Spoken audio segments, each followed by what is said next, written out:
Nabibala A və anti şəkilçiləridir. Şagirdlərə deyirəm ki, görürsüz həmin şəkilçilər Nabibala və bunları birləşdirəndə ortaya nə çıxır? Nabibala. Bunu Azərbaycan dilinə çevirsək, bu olur Nəbibala. Son bir ayda öz kursumuza riyaziyyat müəllimi tapa bilmirik. Sürət qrupları haqqında bir mənalı olaraq demək olar ki, marketinqdir. Müəllim rus dilini bilir, amma riyaziyyatı bilmir. Yəni bir insanın rus dilində danışmağı onun riyaziyyat bildiyi anlamına gəlmir. Çox çalışan şagird qalib gəlir, yoxsa düzgün işləyən? Valideyn şagirdlik eləyir, şagird də valideynlik eləyir. Salam dəyərli izləyicilər, Numara Tədris Mərkəzinin müəllimləri ilə növbəti podkastımıza baxırsınız. İlk qonağımız Aqil Hüseynovdur, riyaziyyat fənnini tədris eləyir. Digər qonağımız isə Səbinə Həsənli, Azərbaycan dili fənnini tədris eləyir. Xoş gəlmisiniz hər biriniz. Elə isə vaxt itirmədən podkastımıza başlayaq. Xoş gördük. Xoş gördük. İlk sualım belə olacaq ki, sürət qrupları həqiqətən varmı? Nəticə verirmi? Yoxsa sadəcə bu illüziyadır? Sürət qrupları haqqında bir mənalı olaraq demək olar ki, marketinqdir. Marketinqdən başqa bir şey deyil. Çünki faktiki olaraq şagirdlər və tələbələr var ki, sürət qrupuna gediblər və onlar sonra çıxandan sonra bizə onlar orada baş verən vəziyyəti danışıblar. Məsələ necədir? Deyirlər ki, hər gün bir mövzu keçirlər və bir mövzuya aid bütün suallar evə verilir. Sonda video dərs qrupa atılır və ona baxmayanlar da baxa bilərlər. Mən sual vermək istəyirəm həmin sürət qrupuna şagird qoyan valideynlərə ki, trigonometriyaya aid bir mövzuda 200-300 sual var. Ümumi trigonometriyada isə 900-dən çox sual var.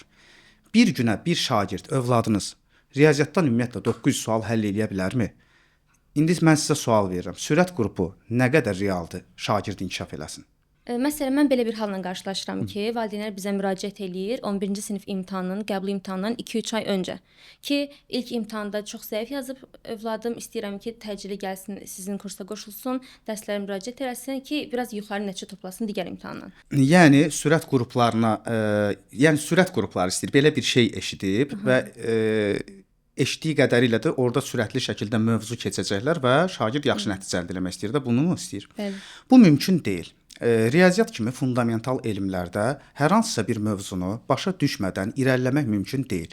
Onlar iç-içə halqalar vasitəsilə bir-birlərinə bağlantılı şəkildədir. Bir mövzunu tam mənimsəmədən digər mövzuya keçmək mümkün olmadığı üçün sürət qruplarında sürətli şəkildə mövzunu bu şəkildə təkrar eləmək mümkün deyil. Bu yalnız o şagirdlər üçün keçərlidir ki, onların bazaları çox güclüdür ki, onlar da heç belə şeylərə ehtiyac duymurlar. Mən bilmək istəyirəm ki, elə mövzular varmı ki, onları bilmədən şagird ümumiyyətlə irəliləyə bilməz? Yəni mütləq ki, onları bilməlidir. Belə deyim, Aqil müəllimin yanaşmasından fərqli olaraq Azərbaycan dili daha çox nəzəriyyə üzərində qurulan bir fəndir. Hansı ki, riyaziyyatda riyazi təməllər əsas rol oynayırsa, Azərbaycan dili fənnində bu biraz fərqlidir. Fərqli yanaşma qoyuruq ortaya. Azərbaycan dilində şagird mütləq şəkildə ən əsas mövzulardan, bölmələrdən biri olan morfologiyanı bilməlidir. Hansı ki, morfologiya bölməsi bütövlükdə nitq hissələrini əhatə edir. Və bilirik ki, ümumiyyətlə testlərdə daha çox suallar üstünlük təşkil eləyir nitq hissələrindən. Və ən əsas da uşaqlar bu bölməni biləndə, morfologiyanı biləndə, sintaksis bölməsini biləndə, fonetika və leksika bölmələrini yaxşı mənimsəyəndə, bəli, həmin şagirdin imtahanda qənaətbəxş bir nəticə göstərməsi daha gözləniləndir. Bəs belə deyək, uşaq anlamır, yoxsa sadəcə düzgün izah olunmur ona, düzgün metodika ilə dərs keçirilmir? Burada bir neçə dənə fərqli yanaşma qoymaq olar ortaya. Çünki müşahidələr göstərir ki, bir çox hallar mümkündür. Birinci halda müəllimin metodikası düzgün olmaya bilər, hansı ki, sistemli şəkildə şagirdə öyrətməyə bilər və sistemli şəkildə dərs təşkil olunmayanda təbii ki, şagirddə müəyyən bir boşluqlar yaranacaq. İstər testlərin həllində, istər nəzəriyyənin öyrənilməsində müəyyən boşluqlar da əvvəl-axır gətirib özünü nəticədə göstərir, aşağı nəticədə özünü göstərir. İkinci bir yanaşma isə müəllimin metodikası da düzgündür, ümumiyyətlə sistemi də düzgündür, sillabus da çox gözəl şəkildə təşkil olunub, sadəcə olaraq şagird səhlənkar yanaşma göstərir və bunun nəticəsində də təbii ki, nəzəriyyə düzgün öyrənilmirsə, mənimsənilmirsə, evdə nəzəriyyə düzgün vaxt ayrılmırsa, öyrənilmiş nəzəriyyənin əsasında testlər işlənilmirsə, ev tapşırığı yerinə yetirilmirsə, təbii ki, sonda nəticə də olmayacaq. 3-4 ay içində nəticəni ciddi şəkildə qaldırmaq mümkündür, yoxsa bu real deyil? 3-4 ay içərisində yalnız bazası güclü olan şagirdlərə son imtahana bir ay qalmış ümumi təkrar etdirib, yəni sınaq sualları, ümumi qəbul sualları işlədərək güclü nəticə əldə etmək mümkündür. Və orada 1-2 mövzu hansı ki boşluğu var, onu da kompensasiya etmək mümkündür, yəni öyrətmək mümkündür. Amma ümumilikdə 11-ci sinif şagirdi əgər zəif bir nəticə göstərirsə, 3-4 ay ərzində fundamentlər, təməlləri yoxsa 3-4 ay ərzində onu hazırlaşdırıb yüksək nəticə əldə etmək mümkün deyil. Bəs siz necə fikir bildirərsiniz? Azərbaycan dili üçün də keçərlidir bu? Bayaq söylədiyim yanaşma kimi, necə ki Agil müəllim az öncə söylədi, əgər uşaqda ümumiyyətlə baza yoxdursa, indiyə qədər belə deyək də, uşaq kitab üzü açmayıbsa, mümkün deyil ki, 10-cu, 11-ci sinifdə 3-4 ay hazırlaşmaqla hər hansı bir fəndən yüksək nəticə göstərilsin. Yalnız və yalnız bazası olan, aşağı siniflərdən təməllə gələn və müəyyən mövzular üzərində artıq fikri olan, nəzəriyyəni bilən bir şagird, bəli, o halda 3-4 ay çalışmaqla bəzi boşluqları dolduraraq yüksək nəticə göstərə bilər. Bəs sıfır deyil, amma tam çox savadlı uşaq da deyil, ortadır. Bu halda necə olar? Düşünürəm ki, minimum 1 il lazımdır. Müəyyən bir baza yaratmaq, testlər üzərində işləmək, həmin şagirddə fən haqqında müəyyən təsəvvürlərin yaranmağı, məntiqi analiz və sair, yaradıcı təfəkkür. İndi bilirik ki, onsuz da Azərbaycan dilinə mətnlərlə işlər də var. Bu da kifayət qədər şagirdlərin vaxtını alır imtahanda. Və biz son imtahan nəticələrində də gördük ki, şagirdlər bundan şikayətləndi ki, həqiqətən də mətnlər uzun düşmüşdü və mətnlərin uzun düşməsi nəticəsində digər fənlərə yetəri qədər zaman ayıra bilmədilər. Bu da uşaqların nəticəsinə təsir göstərmişdi. Bu səbəbdən də ona görə minimum 1 il lazımdır ki, bu da müəyyən dərəcədə bazası olan şagird üçün keçərlidir. Həmin fəndən şagird ən azından ortalama bir nəticə göstərə bilsin sonda. Şagird bilir, amma imtahana bildiyini yaza bilmir. Belə deyim, burada əslində bir çox faktorlar rol oynayır. Biz özümüz də əlbəttə ki, şagird olmuşuq. Hər bir kəs şagird olubdu. İstər-istəməz imtahana hazırlaşan periodda təzyiqlər, görəsən qəbul olacağam, olmayacağam, istənilən balı toplaya biləcəmmi, bilməyəcəmmi, istər-istəməz bu insan psixologiyasına qayğı yaradır.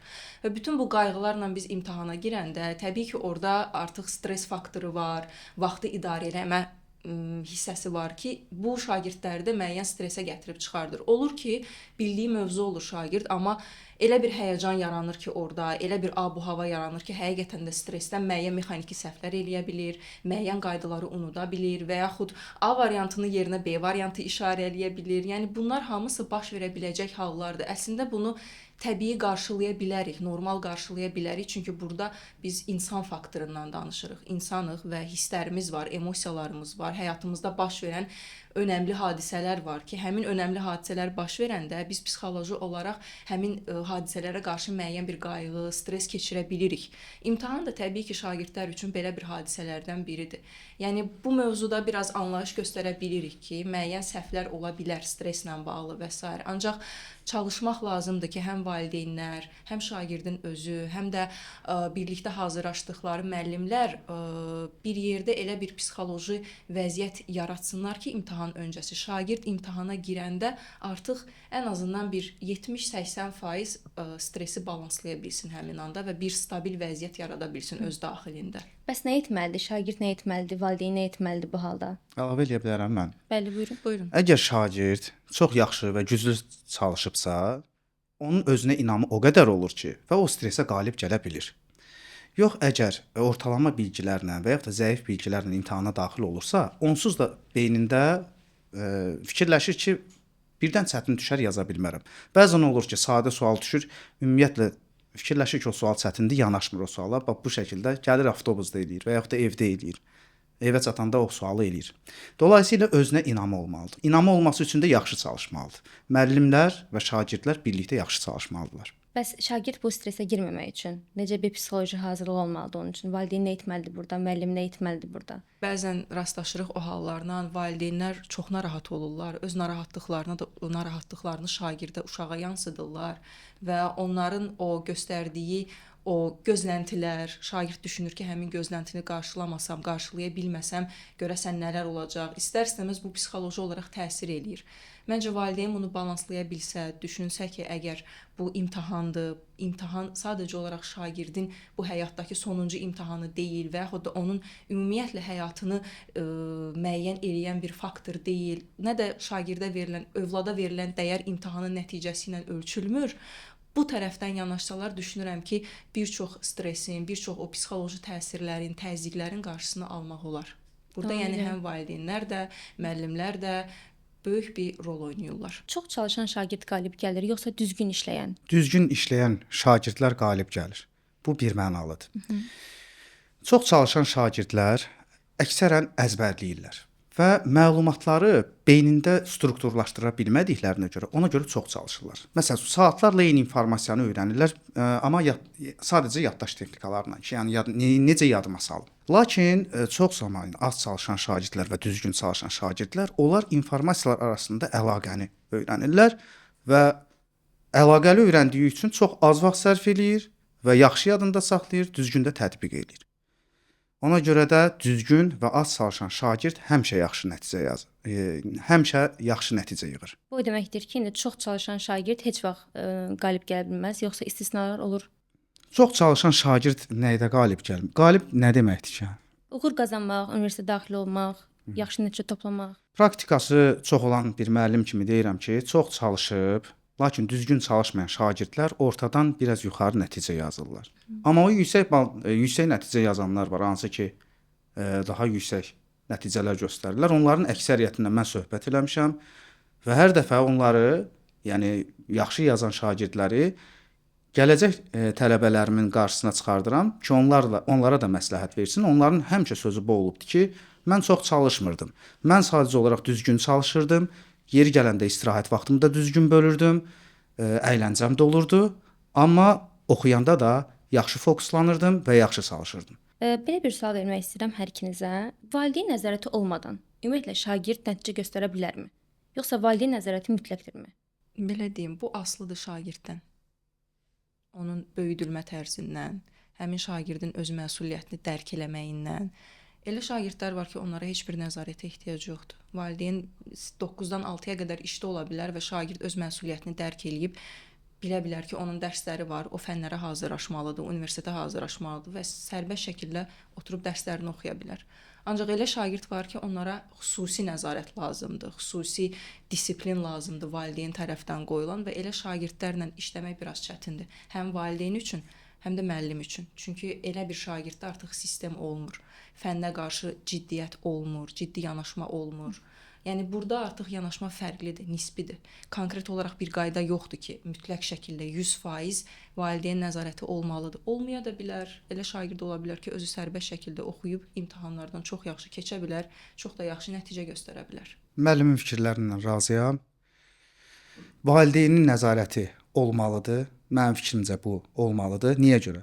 Mən bu 10 il ərzində çox az sayda şagird gördüm ki, onlar öz məsuliyyətlərini dərk edirlər və ümumiyyətlə özlərinə proqram tutublar.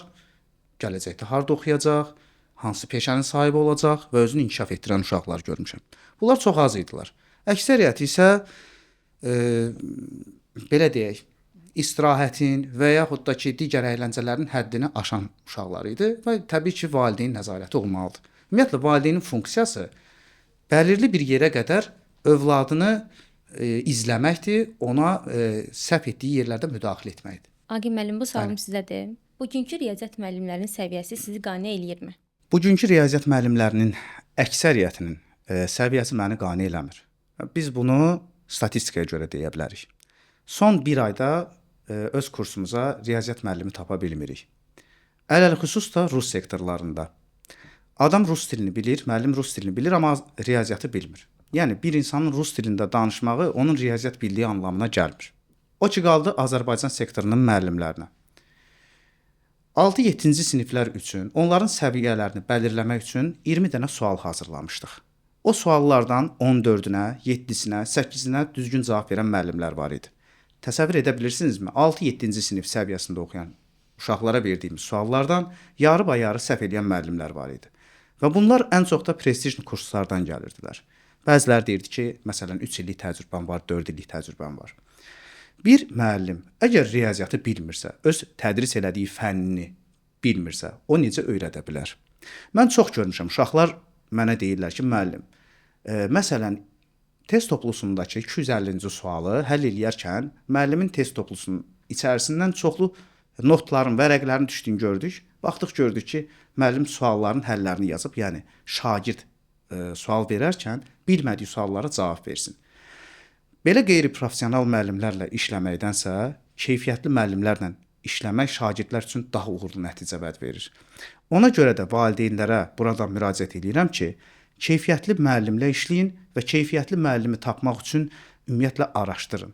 Bax, araşdırmadan necə gəldi, hazırlığa başlamayın. Bəs həmin müəllimlər, hansı ki imtahandan keçən müəllimlər özləri abituriyent hazırlaşdırırmı? Bəli, elə məsələ də orasındaydı ki, biz onlara sual verəndə ki, sizin təcrübəniz varmı? Onlar deyirdilər ki, bəziləri 3 il təcrübəm var, bəziləri deyirdi ki, 2 il təcrübəm var və mövcud vəziyyətdə abituriyentlər də var. Biz onları hazırlaşdırırıq. 11-ci sinif blok imtahanının sualını verdim həmin o müəllimlərdən birinə 2023-cü ilin. Gördüm sualları işləyə bilmədi. Ümumiyyətlə yanaşa bilmədi. Birini buraxırdı, birini yazırdı. İndi bu müəllim 11-ci sinifdə oxuyan ələlxüsus 1-ci ixtisas qrupundakı riyaziyyat suallarını uşağa necə izah edə bilər? Mən bu mövzuya toxunmaq istəyirəm ki, onlayn və oflayn dərs arasındakı keyfiyyət fərqi. Ümumiyyətlə keyfiyyət fərqi varmı? Varsa nələrdir? Bu suala birinci olarmı mən cavab verim? Bəli, buyurun. Adi bir sual verirəm. Şəkil yoxsa video? Bu hansı daha çox yaxşı informasiya verə bilər? Əlbəttə ki, video. Kitablar səssiz belə deyək sözlərdir. Lakin video dərslər, yəni söhbət nəzəriyyədən gedir. Video dərslər təbii ki, kitabdan daha üstündür. Bir də Aqil müəllimin danışığına əlavə eləmək istərdim ki, yəni fikirləri ilə razıyam. Sadəcə əlavə eləmək istərdim ki, müəllimin metodikası düzgündürsə, sistemli şəkildə tədris eləyirsə fənni, orada artıq offlayn və yaxud onlayn dərsin heç bir fərqi qalmır. Əsas məsələ dərsin keyfiyyətidir. Bəli, müəllim çox doğru dedi. Strukturlu şəkildə dərs keçmək üçün müəllim professional olmalıdır.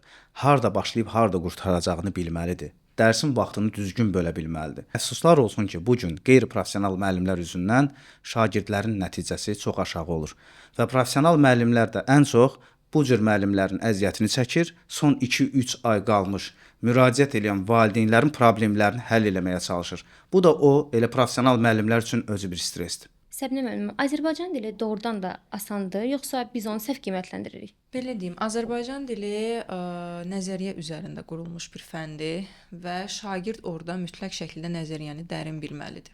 İstər fonetika bölməsi olsun, istər leksika bölməsi, istər morfologiyada nitq hissələri, istər sintaksis, istər üslublar olsun. Yəni bölmələr üzrə gedir bu fənn və burada riyaziyyatdan fərqli olaraq, fizikadan fərqli olaraq, kimyadan fərqli olaraq, yəni bu mexaniki bir fənn deyil. Bu nəzəriyyə üzərində qurulmuş bir fəndir və şagird nə qədər nəzəriyyəni dərindən mənimsəyirsə, o zaman onun testləri də həll etməyi bir o qədər asan olur.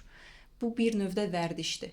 Nəzəriyyə nə qədər çox dərindən mənimsənilirsə, nə qədər çox test həll olunursa, nə qədər çox test variantı ilə rastlaşırsa şagird, bir o qədər çox beyin daha tez mənimsəyir həmin mövzunu, daha tez analiz eləyə bilir sualları ki, hansı formatda sual düşsə, artıq şagird o sualın içindən nə şəkildə çıxacaq və hansı məntiqi analizi ortaya qoyacaq. Ona görə də Azərbaycan dili çox asan bir fəndir desəm, yanlış bir yanaşma olar. Çünki yetəri qədər nəzəriyyəsi bol olan bir fəndir. Ona görə də bəzən valideynlər düşünür ki, heç bir bazası olmayan bir şagirdə cəmi 1 il Azərbaycan dilindən yüksək nəticə göstərmək üçün kifayət eləyəcək və bu zaman dilimində şagird %100 nəticə göstərəcək. Buna heç kim qarantiya verə bilməz. Buna heç kim 100% sığortalanmayıb ki, həqiqətən də həmin şagird gedib imtahanda 100% nəticə göstərəcək. Bunun üçün müəyyən bir baza olmalıdır və üzərindən də təbii ki, şagird ciddi şəkildə imtahana hazırlaşmalıdır. Bəs təməli zəif olan bir şagird qəbul imtahanına yaxşı yazması üçün Azərbaycan dilindən nə qədər müddət məşğul olmalıdır? Əgər təməli zəifdirsə, baxır nə dərəcədə zəifdir, ümumiyyətlə yox dərəcəsindədirmi, yoxsa ümumiyyətlə belə deyək də 30-40% mənimsəyibmi? Hardasa 20-30% bilir tutal. 20-30% mənimsəyibsə düşünürəm ki, 1 il müddətində, əgər 11-ci sinifdə müraciət eləyirsə, 1 il müddətində o nəticəni hardasa 70-80%-ə qaldıra bilər. Əgər müəllimlə bir yerdə şagird də çiyin-çiyinə zəhmət çəkib performans göstərərsə o halda. Yəni çünki burada yalnız müəllimdən nəticə gözləmək düzgün deyil. 80-20 prinsipi rol oynayır. 80% şagird, 20% müəllim. Şagirdin üzərinə də böyük bir məsuliyyət düşür. Əlavə eləmək istədiyim şey odur ki, imtahanlar şagirdlərin nəticəsinin doğruluğunu, ümumiyyətlə nəticəsini doğru göstərirmi? Mən deyərdim ki, yox. Məsələn, müəllim bayaq dedi ki, şagird 30% bilirsə. Çox zaman imtahana göndərir valideyn şagirdi və orada görür ki, Azərbaycan dilindən və yaxud da riyaziyyatdan 30-40 bal yığıb 100 üzərindən. Bu o deməkdir ki, 30-40% bilir. 30-40% ola bilər ki, onun ciddi bilgisini də göstərsin. Amma ola bilər ki, onun xoşbəxtliyini də göstərsin. Yəni atıb tutub 30-40% nəticə əldə edib.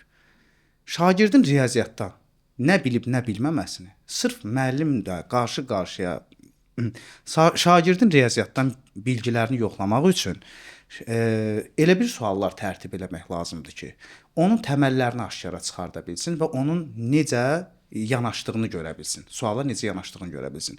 Məsələn, Dövlət İmtahan Mərkəzinin təşkil etdiyi imtahandan qapalı sualları hər kəs yazır, yəni variantlı sualları, amma açıq sualları çox uşaqlar yaza bilmir. Bu nəyi göstərir? Bu onu göstərir ki, əksəriyyəti riyaziyyatı bilmir. Sadəcə olaraq bəxtəbəxt sualları düzgün həll edirlər və variant atırlar və düzgün cavab əldə edirlər. Bir də mən əlavə eləmək istəyərdim Aqil müəllimin fikrinə. Çünki artıq son illərdə format dəyişikliyi olur, davam eləyir və Azərbaycan dilində də mətnlərlə iş var. Eyni qaydada riyaziyyatda necə ki açıq suallar olur, Azərbaycan dilində də həmçinin mətnlərlə işdə açıq suallar düşür. Hansı ki orada sırf şagirdin yaradıcı təfəkkürü rol oynayır ki, şagird nə qədər mətni mənimsəyə bilir, öz sözləri ilə nə qədər ifadə eləyə bilir mətnin əlavələrini, nə qədər onun söz ehtiyatı var, nə qədər frazoloji birləşmə bilir, nə qədər frazoloji birləşmənin sinonimləri ilə tanışdır. Bütün bunlar hamısı rol oynayır və bu da gətirir, çıxardır ona ki, şagird öz yanaşmasını ortaya qoya bilirmi, öz şəxsi fikri varmı həqiqətən. Və mən əslində mətnlərlə işin bu tərəfini sevirəm. Çünki artıq orada əzbərlənmiş bir metod yox, sırf şagirdin öz yanaşması, öz məntiqi təfəkkürü, yaradıcı təfəkkürü rol oynayır ki, şagird öz yanaşmasını, öz mövqeyini ortaya qoymağı bacarmalıdır. Mən bəzən müşahidə edirəm ki, şagird qrammatikanı çox zəif bilir, amma mətnləri çox yaxşı işləyir. Bəli, bu o deməkdir ki, şagirdin deməli hardasa yaradıcı təfəkkürü var, hardasa o bacarır nələrsə eləməyi, ancaq nəzəriyyəsi zəifdir. Demək olar ki, məsələn, 11-ci sinifdədir həmin şagird, qrammatikanı zəif bilir, amma mətnləri çox yaxşı işləyir. Sırf mətnləri işləyərək qəbul imtahanını yaxşı yaza bilərmi? Mətnləri işləyərək sırf qəbul imtahanını yaxşı yaza bilərmi? Ayşə xanım, suallar kompleksdir. Yəni təbii şagird bütün suallara cavab verməlidir. Birini yazıb, birini yazmamaq belə bir şey yoxdur. Standartlara uyğun olaraq həm qapalı suallar, həm mətn suallarını müəllimə gəlir yazmalıdır. Düzdür, mən riyaziyyat müəllimi olaraq bu fikri bildirmənim düzgün deyil, amma yəni işin içindəyik, bilirik necədir. Riyazi təməli 0 olan uşağı ümumiyyətlə qaldırmaq olarmı nəticəsini? Necə olar bu mümkündürsə bu hal və yaxud da neçə müddəti olar? Əgər yüksək nəticə əldə etmək istəyirsə, o baxır onun neçə ili qalıb. Məsələn, 2 ili qalıbsa, bəlkə də biraz mümkündür 2 ili və yaxud da 1 il yarımı. Riyazi təməllər, ümumiyyətlə təməllər nədir? Riyaziyyatda təməllər odur ki, bir şagird operatorları tanıyır, toplayıb çıxa bilir, vurub bölə bilir. Əfsuslar olsun ki, biz bu gün görürük ki, ümumiyyətlə düzgün şəkildə hesablama apara bilməyən uşaqların sayı çoxalıbdır. İndi gəlirik bunun həllinə. Təməllər hissəsini şagird 2 ay yarım və yaxud da 3 ay ərzində mükəmməl şəkildə bitirə bilər. Amma bu yenə də şagirdin yüksək nəticə əldə edəcəyi anlamına gəlməməlidir.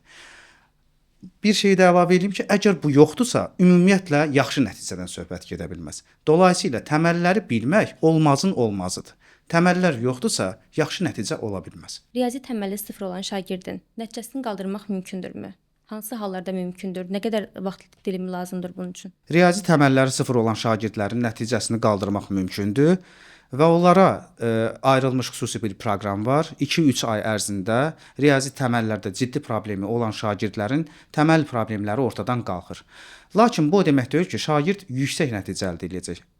Bu sadəcə o deməkdir ki, şagird ən azından pis nəticə əldə eləməyəcək. Çünki riyazi təməl yoxdursa, ümumiyyətlə nəticə olmayacaq, 0 olacaq. Riyazi təməllər mütləq şəkildə düzəldilməlidir.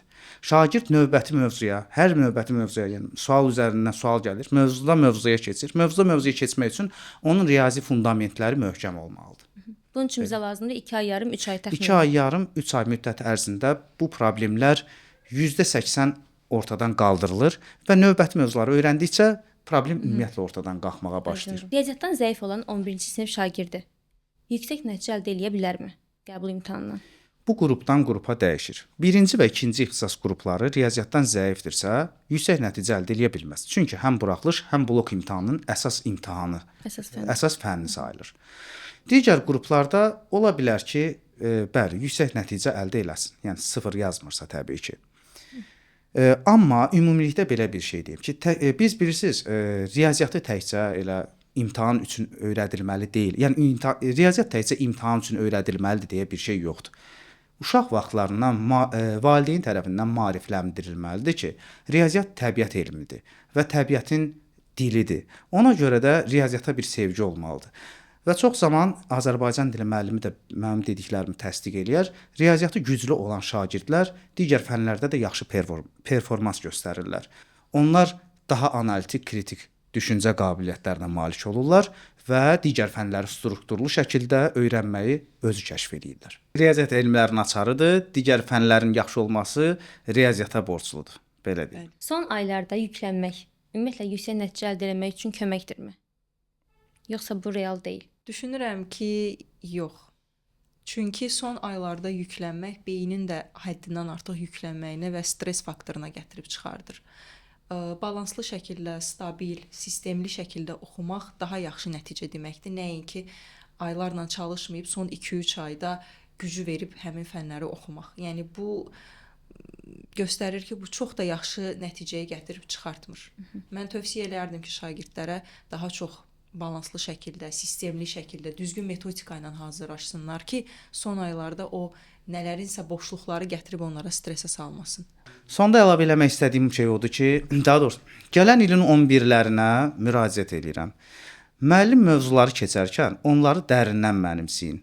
Əgər dərindən mənimsəyə bilmirsinizsə, son 3-4 ay qalmış onları toparlamaq sizin üçün çətin olacaq. 3-4 ay qalmış şagird sınaqlar işləməklə sadəcə olaraq nəticəsini yaxşılaşdıra bilər. Amma dərin öyrənə bilməz. Sualınıza cavab verdim. Siz demişdiniz ki, 6 aya 150 sual etməklə şagird yüksək nəticə toplaya bilər. Bu hansı hallarda mümkündür? Əslində sual elə deyildi. Mənə sual vermişdilər ki, bir şagird 9000 sual bazasında olan 9000 sualı nə qədər müddətə işləyib qurtara bilər? Mən də onun cavabını vermişdim. Bu adi bölmə əməlidir. Siz gedib evdə də bölə bilərsiniz ki, bu 9000 sualı həftədə 3 dəfə neçə sual işləməklə bitirmək olar, özünüz tapacaqsınız cavabı. Mən o sualın cavabını vermişəm. Təbii ki, əgər dediyim sualları, mövcud sual bazasındakı sualları həqiqətən haqqını verə-verə bir şagird işləyəcəksə, əlbəttə ki, yüksək nəticə əldə edə bilər. Bu nə dərəcədə mümkündür, yoxsa mümkün deyil? Bu şagirddən və müəllimdən asılı bir faktordur. Belə bir halla qarşılaşıram ki, valideyn bizə müraciət eləyir, biz tanıdırıq müəllimi, deyir ki, mən başlamaq istəyirəm, amma övladım gəlsin, mən onunla məsləhətləşim, özünə deyim daha sonra. Sonra geri dönüş gəlir ki, yox, övladım istəmədi. Yəni burada artıq müəllimi şagird seçir. Bu yanaşma nə dərəcədə doğrudur? Valideyn müəllimin professionallığına əmin olur və övladını məsləhət bildiyi müəllimin yanına göndərmək istəyir. Şagird isə buna etiraz edir. Düz başa düşmüşəm? Bəli, şagird deyir, mən istəmirəm. Əgər belə bir etiraz varsa, deməli valideyn və şagird arasındakı funksional asılılıq pozulubdur. Valideyn şagirdlik eləyir, şagird də valideynlik eləyir. Mən bu suala belə cavab verə bilərəm. Bu gün əsas məsələ professional müəllim tapmaq məsələsidir. Getdikcə də azalır. Siz bunu TikTok, Instagram sosial şəbəkələrdə də görə bilərsiniz. Müəllimlər var, bəzənir, düzənir, şagirdlərin qarşısına çıxır. İzləyici toplayır. Sonra şagird toplayır, sonra da müəllimlik karyerasını davam elətdirir. Siz belə müəllimlərlə nəticə əldə edəcəksiniz? Mən Agil müəllimin fikirləri ilə razıyam. Sadəcə olaraq əlavə eləmək istəyərdim ki, daha doğrusu təklif eləyərdim ki, valideynlərə, əgər valideyn müəllimin təcrübəsinə, onun savadına əmindirsə və istəyirsə ki, şagird, onun övladı həmin müəllimin hazırlığı ilə davam eləsin, həmin fənni öyrənməyə, məncə şagird bir şans verməlidir müəllimə. Və müəllimin metodikasını görmədən, onun sistemini görmədən, həmin müəllimin şagirdə olan təsirini görmədən bir dəfəlik bu cür kəskin bir qərar vermək düzgün olmaz. Bir də təkrar edirəm, professional müəllimləri tapmaq çox çətinləşibdir. Amma mən səmimi etiraf eləyəcəm, bu gün komandamızda çox professional müəllimlər var. Həqiqətən də ola bilsin ki, bir 5 ildə, 6 il sonra belə müəllimlər sayı ümumiyyətlə azalacaq və belə müəllimlərin sayı bəlkə də çox aşağı səviyyədə olacaq. Müəllimlərimizin professionallığına güvənirəm və professional müəllimlərlə siz daha düzgün çalışa bilərsiniz. Lakin qeyri-professional müəllimlərlə siz uğur əldə edə bilməyəcəksiniz. Əgər valideyn müəllimin professionallığına əmindirsə və bunu etibarlı mənbələrdən öyrənibsə və yaxud da özü maraqlanıb tapıbsa, bu zaman şagirdin fikirlərinə önəm vermədən qərarı özü verməlidir. Qərar vermə valideyndən asılı olmalıdır. Çünki bəzi hallarda biz görürük ki, şagird sosiallaşmaq üçün, bəzi münasibəti xoş olan yoldaşları üçün bir müəllim yanına yönəlirlər və bəzən də biz görürük ki, bu müəllim qeyri-professional müəllimdir. Doğrudur. Sadəcə orada gözəl sosial mühit yaradır, əyləncə mühiti yaradır və şagird də ora üst tutur. Biraz diqqətli olmaq lazımdır. Doğrudur. Bunun əksi də ola bilər. Yeri gəlmişkən bəzi güclü şagirdlər var ki, onlar bu haqq ümumiyyətlə güclü şagirdlərə aiddir. Bəzi güclü şagirdlər yaxşı müəllim seçmək qabiliyyətinə malikdirlər. Çünki müəllimin həllinə baxır, metodikasını görür və ona dəyər verə bilir. Heç bir şey bilməyən şagird, təməlləri olmayan şagird müəllimə dəyər verməyə qadir deyil. Ümumiyyətlə Azərbaycan dilində hansı texnikalardan istifadə etmək lazımdır ki, uşaq daha yaxşı öyrənə bilsin dərsi? Bu suala belə cavab vermək istəyərdim ki, ümumiyyətlə bayaq da Aqil müəllim də qeyd elədi, mən də bayaqki söhbətlərimizdə qeyd elədik ki, düzgün sistem, düzgün metodika ən əsas rol oynayan faktorlardan biridir şagirdlərə fənni öyrətmək üçün. Məsəl üçün mənim sinifdə belə deyim, tətbiq elədiyim taktikalardan, yaddaş texnikalarından biri var ki, şagirdlərə şəkilçiləri keçən zaman onlara maraqlı və əyləncəli bir yaddaş texnikası öyrədirəm ki, məsələn, ön şəkilçilər var. Bu videonu izləyən şagirdlər bunu avtomatik olaraq biləcəklər ki, dilimizdə Azərbaycan dilində istifadə olunan bəzi ön şəkilçilər var ki, bunlar na, bi, ba, la, a və anti şəkilçiləridir. Mən bunu daha əyləncəli formada öyrətməyi üstün tuturam şagirdlərə ki, məsəl üçün şagirdlərə deyirəm ki, görürsüz həmin şəkilçilər na, bi, ba, la və bunları birləşdirəndə ortaya nə çıxır? Na, bi, ba, la. Bunu Azərbaycan dilinə çevirsək, bu olur nəbibala və əlavə olaraq da A anti. Bu iki şəkilçini yadda saxlayıb nəbibalanı da yadda saxlasaq, avtomatik olaraq sual düşəndə biz ön şəkilçiləri tanıyacağıq. Və bu cür texnikaları uşaqlara öyrədəndə təbii ki, belə texnikaları nəzəriyyənin hər bir anına tətbiq eləmək olmur. Çünki nəzəriyyə nəzəriyyədir, öz ciddiyyətini hər zaman qoruyur nəzəriyyə. Amma bəzi hallar olur ki, bəzi şəkilçiləri, bəzi xüsusi qaydaları, istisna halları yadda saxlamaq üçün şagirdlərə belə maraqlı və əyləncəli taktikalar öyrədə bilirik ki, onlar imtahanda bu şeyləri daha rahat və əyləncəli şəkildə yadda saxlayırlar. Belə bir sualım olacaq ki, şagird testin cavabını, testin həllini ya YouTube-dan baxır, ya yaxud da ki, AI-dan istifadə eləyir. Bu nə dərəcədə doğrudur ümumiyyətlə? Çox maraqlı və gündəmin ən gözəl sualını verdiniz. Bütün şagirdlər demək olar ki, YouTube-dan və yaxud da AI-dan sualların həllinə baxırlar və izləyirlər. Ümumiyyətlə nəzəriyyəni öyrənmək tamamilə fərqli bir şeydir. AI-dan sualların izahına baxmaq, YouTube-dan sualların izahına baxmaq tamamilə fərqli bir şeydir.